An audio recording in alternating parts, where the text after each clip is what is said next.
Welcome to the Real Double Dose Channel broadcast station, focused on the real reels of real life, love, growth, and of course, elevation within all levels.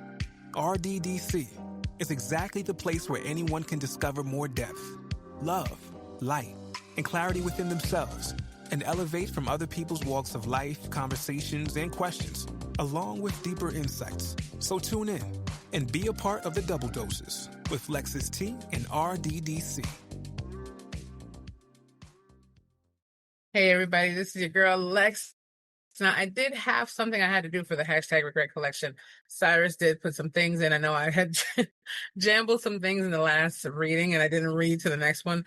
What was going on? Angela updated me, but it was almost kind of like that, I'm assuming, to different things ending off in his conversations with how things went off. But I think that was the initiating thought factor he had behind it, where everybody got married, his relationships went on, and it did, so forth. But he wanted me to add some reflective keys, and this is the rest of what he had in there anyway. So this is the part that's kind of missing. So don't, I just want to give you more of a smoothing with Mr. Cyrus Monroe, who wanted to share the story. But he wanted to say, from the journey of everything going on to the choices we make, from the reflection and redemption, he wanted to say for this. So this one's called, basically when the silence spoke louder. To a certain point, it's going to be part one of someone else's story. When other people have theirs too, so we might have to use this as well. I don't want to get confused, but the Cyrus ending of non-silence. Okay, we'll call it something. You'll see. But he was saying, when the silence spoke louder, basically, it's strange, Lex, how the loudest memories are often the ones where nothing was said at all. So to continue on, after he got out of whatever the vision is or so forth, we'll see, unfolding. The house was still. It was too still. Even the walls seemed to be holding their breath. Cyrus stood in the hallway, staring at the old door that used to lead to his parents' bedroom. He was 52 now, a father of two, a divorcee, and somehow still a son who never made peace. He had flown back into town for his father's funeral. The man who raised him broke him, then disappeared emotionally sometime around 1998. But this wasn't about his father, not really. This was about the spaces in between, the moments that said everything, because nothing was said at all. Now he's flashing back to the unspoken goodbyes now. He was 23 when his mother died. It was cancer, quick, violent, almost like her body was in a rush to leave before anyone could ask her to stay. The day she passed, he had just come home from a road trip with friends. He didn't go to the hospital like he said he would. He told his sister to. Just tell Mom I'll visit her tomorrow. Well, tomorrow never came. But the silence that did never left. He remembers sitting on his porch swing 2 weeks later, the one she used to sip tea on. It was there he found her journal, folded open to a page titled, "Things I Hope My Son Knows, Even If I Never Get to Say Them." He couldn't read past the second line. He folded it shut and buried it in a box labeled "Stuff" in his attic. That box would haunt him for 29 years. Flashing back, the balcony with Alina. Alina, God, she was sunlight in a woman's form.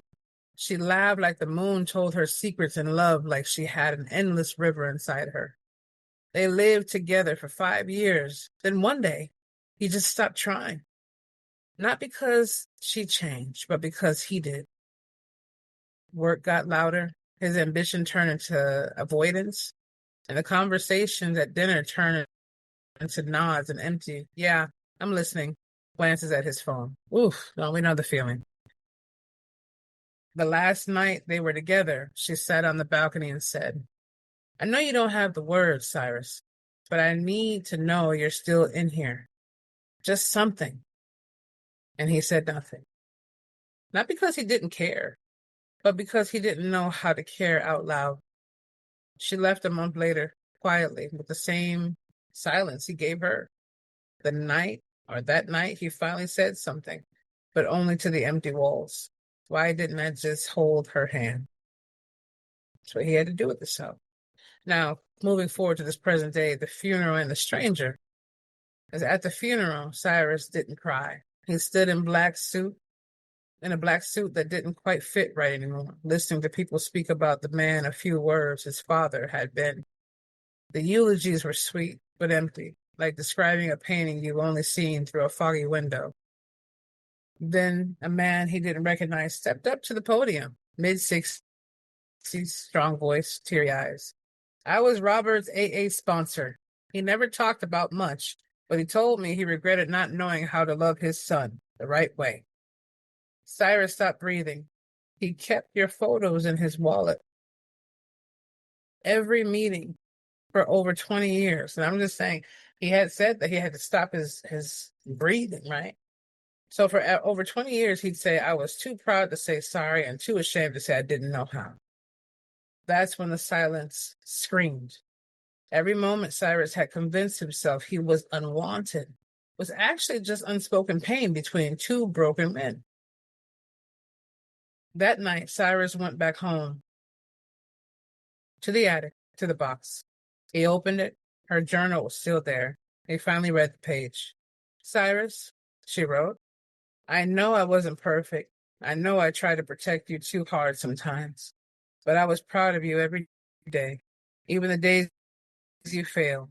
I hope you forgive me for the things I didn't say, and I hope you know that the silence was never emptiness. It was just fear dressed as strength.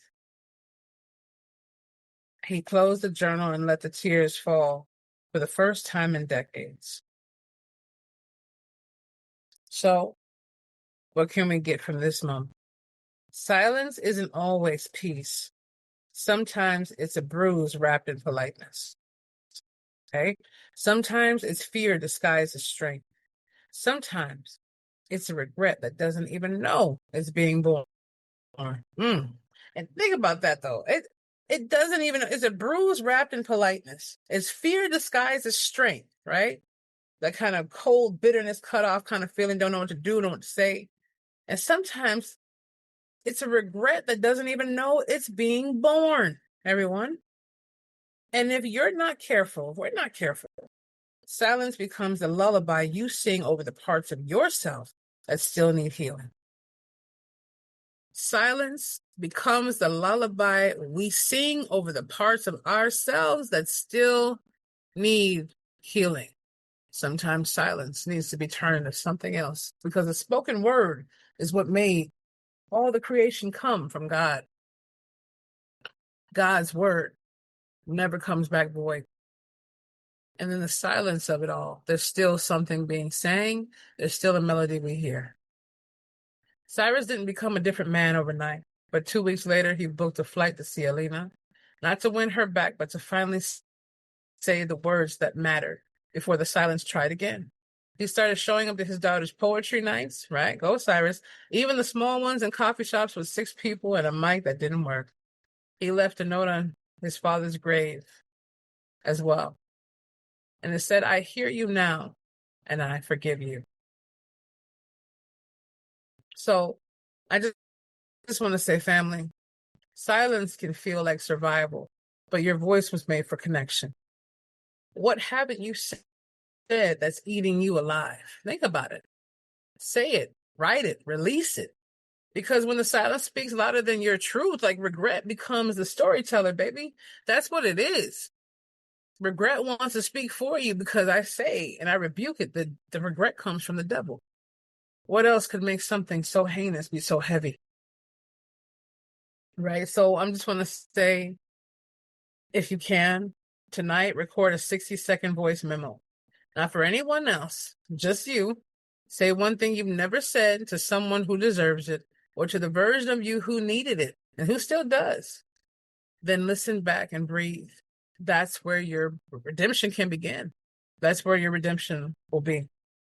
So I just want to say, whatever it is that you feel, I wanted to end that up, giving you some more context to Mr. Cyrus. No, it might not be your personal journey, but it's a journey that someone else's is personal. So, like, to end that off, okay, we got 4 over there and the leading this, but I want to be able to give you that. So it's something, and that made me feel good. So I don't know if you ain't picking up something from this, there's a problem, and there's a problem within you.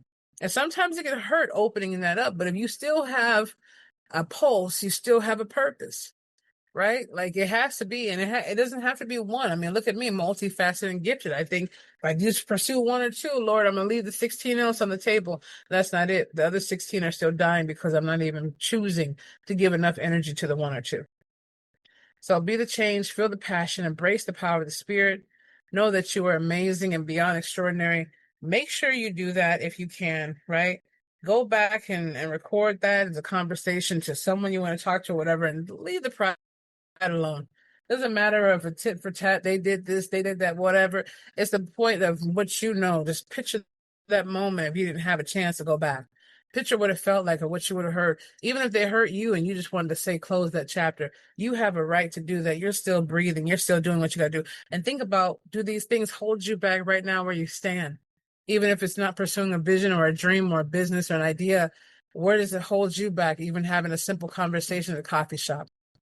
Become it. Become the change. Don't just be it, right? Feel and encapsulate and embrace the power of the spirit. Remember to do everything under that. It is be the change and feel the passion, but it's become, live the passion, thrive in it, be everything and more. So I hope this helps you on the, well, basically hashtag the regret collection, redemption, and reflection. And know that there's more to come, and I can't wait to share them with you. I don't know if it'll be consecutively after this, but they will be coming in between, and I can't wait to dive in. And I will be not diving in all the way until we get a chance to hear them together. So the reactions you have from me are live and authentic, and it definitely makes me think about it and puts us, we love stories because it keeps us with our other breathlyhood of sisters and brothers out here that are going through the things that we experience as humans on this earth.